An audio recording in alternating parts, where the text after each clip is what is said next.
Hello friends, welcome to Make It Easy channel. என்ன friends எல்லாரும் பிஸியாக 10th பப்ளிக் எக்ஸாமுக்கு ப்ரிப்பேர் பண்ணிட்டு இருக்கீங்களா? சரி, நம்ம இன்னைக்கு சிவிக்ஸில் இருக்கிற இம்பார்ட்டண்ட் டீட்டெயில் அப்புறம் ஷார்ட் ஆன்சர்ஸ் தான் பார்க்க போகிறோம். இம்பார்ட்டண்ட் டீட்டெயில்ஸ்க்கு கொஷின்ஸும் அதுக்கு என்ன ஆன்சர்ஸ் எழுதணுன்றதையும் நான் ஹிண்ட்ஸாக கொடுத்துருக்கேன். நீங்கள் அதை ரெஃபர் பண்ணி படிச்சுக்கலாம். இந்த பாயிண்ட்ஸ் வந்து இன்னும் நான் டீட்டெயில் படிக்காதவங்களுக்கு ஏதாச்சும் டீட்டெயில் நீங்கள் மிஸ் பண்ணியிருந்தீங்கன்னா அவங்களுக்கு இந்த பாயிண்ட்ஸ்லாம் வந்து லாஸ்ட் மினிட்ல ரெஃபரன்ஸ் பாயிண்ட்ஸாக இருக்கும். ஆனால் ஃபுல் மார்க் எய்ம் பண்ணுறவங்க தயவு செஞ்சு புக்கை பார்த்து ரெஃபர் பண்ணிக்கோங்க. இது ஜஸ்ட் லாஸ்ட் மினிட்ல படிக்கிறவங்களுக்கு எந்த ஆன்சரும் ஸ்கிப் பண்ணக்கூடாது அப்படின்றதுக்காக ஒரு ஹிண்ட்ஸாக இருக்கும். ஸோ வாங்க வீடியோக்குள்ள போகணும்.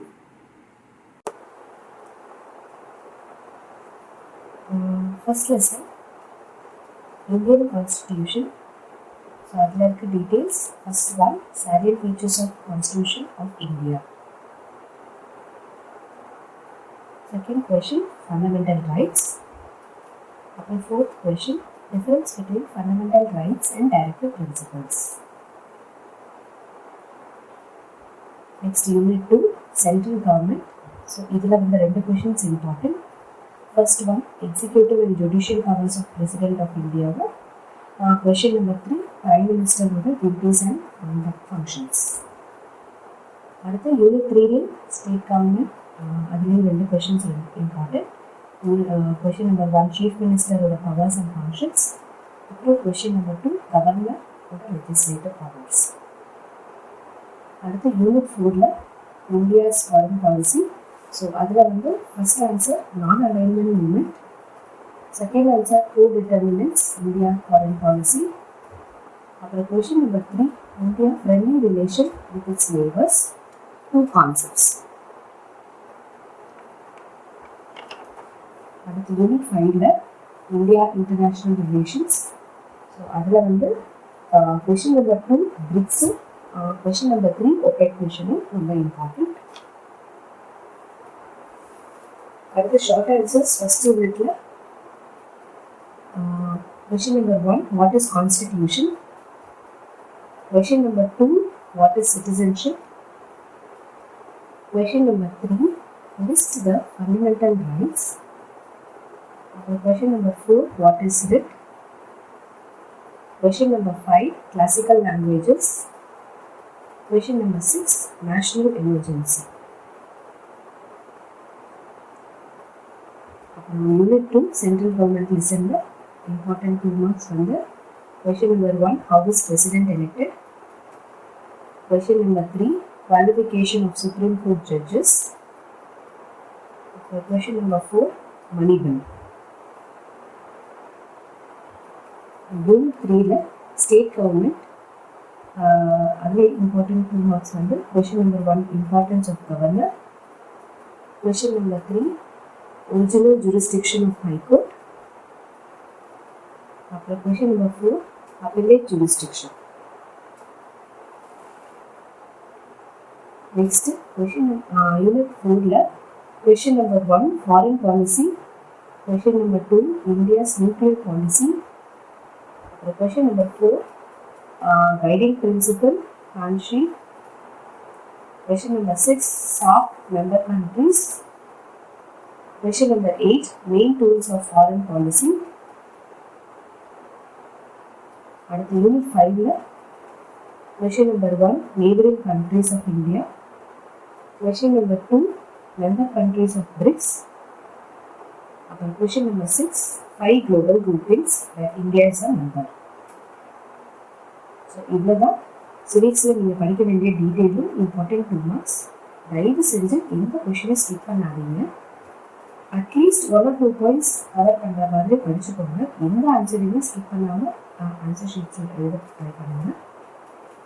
ஸோ நெக்ஸ்ட்டு டீட்டெயிலில் எப்படிலாம் ஆன்சர் பண்ணலாம், அதாவது இம்பார்ட்டன்ட் பாயிண்ட்ஸ் மென்ஷன் பண்ணுறேன். யூனிட் 1 நம்ம பார்த்த first detail salient features of Constitution of India. So இதில் இம்பார்ட்டண்ட்டாக நீங்கள் கவர் பண்ண வேண்டிய பாயிண்ட்ஸ் வந்து it is the lengthiest written constitution in the world. it is borrowed from other countries' constitution.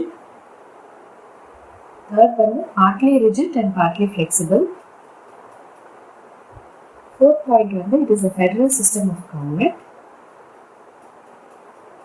And this makes India a secular state and also independent judiciary. So, இதெல்லாம் தான் main points இந்த salient features questionல cover பண்ண வேண்டியது. அடுத்த detail பார்க்கலாம். Fundamental rights. So first இந்த மாதிரி கொஷின்ஸ்க்கு ஒரு அவுட்லைன் முன்னாடியே ஒரு போட்டிங்கன்னா, ஒரு இன்ட்ரோ போட்டிங்கன்னா அது ஒரு ஆடட் பாயிண்ட்டாக இருக்கும். ஸோ பார்க்குறவங்களுக்கு ஒரு பெஸ்ட் ப்ரெசன்டேஷனாகவும் இருக்கும் கொஷின்ஸுக்கு. ஸோ அதில் வந்து ஃபண்டமெண்டல் ரைட்ஸை நான் டிஸ்டர்ப் பண்ணியிருக்கேன். Right to equality, right to freedom, right against exploitation, right to religion, cultural and educational rights, rights to constitutional remedies. So, இப்போ ஒவ்வொன்று பற்றி அட்லீஸ்ட் 1 or 2 points மென்ஷன் பண்ணுங்க. இதில் வந்து நிறைய ஆர்டிகல்ஸ் இருக்குது. ஸோ நான் இப்போதைக்கு 2 ஆர்டிகல் கவர் பண்ணுறேன். ஃபுல் மார்க் கேம் பண்ணுறவங்க தயவு செஞ்சு புக்கை பார்த்து ரெஃபர் பண்ணி படிங்க. இது வந்து ஓரளவுக்கு மேனேஜ் பண்ணுறதுக்கு இந்த பாயிண்ட்ஸ் போதும். Right to equality, Article 14, equality before law. Article 17, abolition of untouchability. அடுத்து right to freedom, Article 21, protection of life and personal liberty. அப்புறம் Article 21A, right to elementary education. அடுத்து right to against exploitation, Article 23, prohibition of traffic in human beings and forced labor. And Article 24, prohibition of employment of children in factories, etc. And right to religion, Article 25 padi, freedom of conscience and free profession, practice of religion. And Article 26, freedom to manage religious affairs. Next, cultural and educational rights. Article 29, protection of language, script and culture of minorities. At the right to constitutional remedies, Article 32 allows individuals to seek redressal for violation of their fundamental rights. So, this is fundamental rights. Next, third detail, the book fourth detail, difference between fundamental rights and directive principles. இதில் difference கேட்டிருக்காங்க. So tabular காலமில் எழுதலாம். Fundamental rights and directive principles. First point வந்து fundamental rights வந்து based on constitution of USA, whereas directive principle வந்து it is based on constitution of Ireland. அடுத்த point, இங்கே வந்து government cannot take away these rights. இது வந்து directive principles வந்து more or less instructions மாதிரி. It is instructions to the government. அடுத்த third point, இது வந்து ஃபண்டமெண்டல் ரைட்ஸ் வந்து enforceable by the court of law, whereas directive principle வந்து not enforceable in any court. அடுத்து fourth point, they have legal sanctions. இங்கே directive பிரின்சிபல்ஸ்ல they have moral and political sanctions. அடுத்து fundamental ரைட்ஸ்ல last point, it ensures political democracy in the country. Directive principles வந்து it ensures social and economic democracy. So difference வந்து மோஸ்ட்டாக இந்த மாதிரி ஒரு பாயிண்ட்டுக்கும் டேப்லர் காலமில் படிச்சிங்கன்னா கம்பேரிட்டிவ்லி படிக்கிறதுக்கு ஈஸியாக நல்ல ஞாபகமும் வச்சுக்கலாம். ஓகே, ஸோ யூனிட் 1 டீட்டெயில் முடிஞ்சிருச்சு சிவிக்ஸில். ஸோ அடுத்து யூனிட் 2 சென்ட்ரல் கவர்மெண்ட் பார்க்கலாம். அதில் ஃபர்ஸ்ட் ஒன் வந்து executive and judicial power of President of India.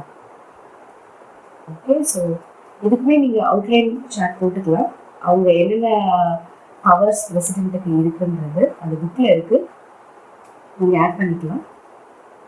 So இதில் இம்பார்ட்டன்ட் பாயிண்ட்ஸ் கவர் பண்ண வேண்டியது, பிரசிடென்ட் வந்து என்ன பண்ணுவாங்க, they appoint prime minister, member of council of minister, governors of the states, அப்புறம் சீஃப் எலெக்ஷன் கமிஷனர். ஸோ இதுதான் first point, president யாரெல்லாம் appoint பண்ணுறாங்கன்ட்டு.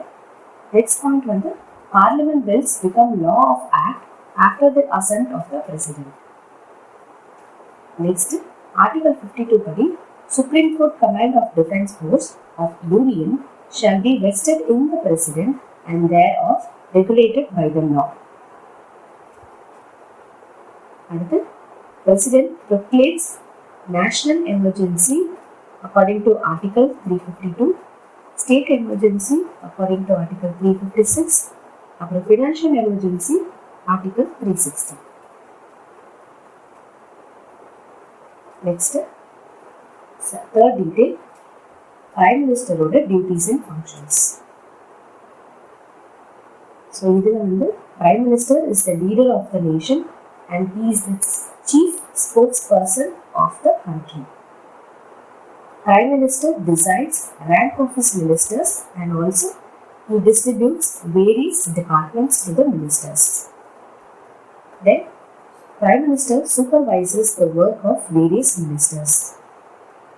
He is also link between President and Council of Ministers. He also represents our nation in all the international conferences, example Commonwealth, SAARC nations, etc. So, இதுதான் Unit 2 இருக்க details. Next, Unit 3 State Governmentல first detail, power and functions of Chief Minister. So, இதுக்கு ஒரு outline box போட்டிருக்கேன். அதில் வந்து first relating to Council of Ministers, relating to Governor, relating to State Legislature. So நீங்கள் ஒவ்வொருத்துக்குள்ளேயும் points கிடைக்கலாம். நான் வந்து ஜென்ரலைஸாக ஒரு 5 பாயிண்ட்ஸ் கொடுத்துருக்கேன். The CM acts as a true administrative head of the state. He guides, directs, controls and coordinates the activities of the ministers. Chief Minister announces the government policies on the floor of the House. He also introduces the bills in Legislative Assembly. He recommends in case for dissolution of Legislative Assembly to Governor anytime. So, இதுதான் Chief Ministerோட important powers and functions. இன்னும் நிறைய இருக்கு, இன்னும் நிறைய படிக்கணும்னு நினைக்கிறவங்க புக்கை பார்த்து ரெஃபர் பண்ணிக்கலாம். அடுத்து கவர்னரோட legislative powers second detail. So அதுவே அவுட்லைன் கொடுத்துருக்கேன். Executive powers, legislative powers, financial powers, judicial powers, discriminatory powers, அப்புறம் எமர்ஜென்சி பவர்ஸ். ஸோ இங்கே நம்ம டீட்டெயிலில் லெஜிஸ்லேட்டிவ் பவர்ஸ் தான் கேட்டிருக்காங்க. ஸோ அதில் இம்பார்ட்டன்ட் 5 பாயிண்ட்ஸ் எழுதியிருக்கேன். Address the state legislature first session after the general election and also first session in each year. Second point, he has the right to summon or dissolve the state legislative assembly. Then third point, every bill passed by the state legislature will become law only after his signature. Next, he promulgates to announce new law. If state legislature is not in session under Article 213. Okay, he has to lay the annual reports of State Commission and Auditor General on account of state before state legislature. So, another friends, Unit 3 இருக்கிற detail. Next, Unit 4, India Foreign Policy. So, இதில் 3 detail பார்த்துருந்தோம். So, first one, non-alignment movement. Non-alignment movementல outline வந்து அதோட path என்ன, path of non-alignment, India's foreign policy. What is the term? Like non-alignment means membership of NAM, அப்புறம் யாருன்னா founding fathers. So first non-alignment was coined by V. Krishna Menon at United Nations in 1953. It aimed to maintain national independence in foreign affairs and not join any military alliance. It did not mean neutrality, but it can decide on issues independently. NAP was formed with 120 countries, 17 states as observers, and 10 international organizations.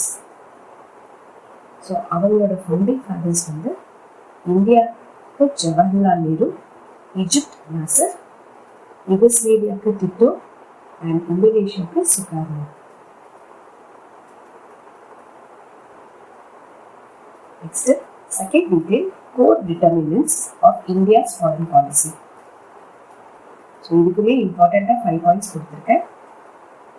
Extra வேணுங்கிறது புக்கில் refer பண்ணிக்கோங்க. Geographical position and size of territory, nations history, traditions and philosophical basis, natural resources, compulsion of economic development, political stability and the structure of government. So these are the core determinants of the India's foreign policy. Next, question number 3. Two basic concepts. So, for the India to maintain friendly relation with neighbors. First point, preservation of national interest. Next, achievement of world peace. Third point, fostering cordial relationship with the other countries. Fourth, solving conflicts by peaceful means. Fifth one, independence of thought and action per NAM, that is non-alignment movement. Next, anti-colonialism, anti-imperialism and anti-racism. So, fourth lesson detail over. Next, unit 5. Question number 2, BRICS. So, first வந்து இந்த பிரிக்ஸுக்கு full form எழுதிடுங்க. நான் அதை second பாயிண்டாக எழுதியிருக்கேன். Brazil, Russia, India, China and South Africa. So they are the members. So what are the key functions பார்க்கலாம்.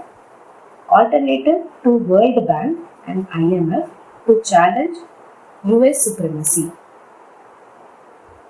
Next, to provide self-owned, self-managed organizations to carry developmental plans in member nation. அடுத்து, to achieve regional development. Next point, it acts as a bridge between developed and the developing countries. Next, it contributes to development of humanity. Next, it establishes more equitable and fair world. So, these are முக்கியமான points. Next, question number 3, OPEC mission. So, OPEC mission is, main reasons is to coordinate oil policies in member countries, to help stabilize oil markets, to secure fair and stable income for petroleum producers. So, subheading OPEC countries helping other countries in the OPEC fund. So, that is for international development. It helps finance projects with low interest loans, and it also provides grants to social and humanitarian projects. So, அவ்வளோதான் friends. சிவிக்ஸில் நம்ம முக்கியமாக concentrate பண்ண வேண்டிய details. Short answers படிச்சுக்கோங்க. ஏதாச்சும் உங்களுக்கு அதில் queries இருக்குது, இல்லை எனக்கு அதை ஷார்ட்டாக பண்ணி கொடுங்க அப்படின்னு சொன்னீங்கன்னா அதை கமெண்ட்டில் சொல்லுங்கள். So I will also add, அதுக்கு நோட்ஸ் ஆட் பண்ணுறேன். இதை படிச்சுட்டு மேக்ஸிமம் அட்டென்ட் பண்ண ட்ரை பண்ணுங்கள். எந்த கொஷினையும் ஸ்கிப் பண்ணாதீங்க. அதே மாதிரி கொஷின் பேப்பர்லையும் எந்த ஆன்சரையும் விடாதீங்க. Try to attend all possible answers. Okay, next வீடியோவில் அடுத்தடுத்த சப்ஜெக்ட்ஸ் அடுத்தடுத்த யூனிட்டில் இருக்கிற இம்பார்ட்டன்ட் கொஷின்ஸும் அதோட மெட்டீரியல்ஸும் பார்க்கலாம். சப்ஸ்கிரைப் பண்ணாதவங்க பண்ணிக்கோங்க. ஸோ அப்போ தான் நான் நெக்ஸ்ட் போடுற வீடியோஸ் உங்களுக்கு அப்டேட்டில் காட்டும். Okay, all the best friends. Thank you.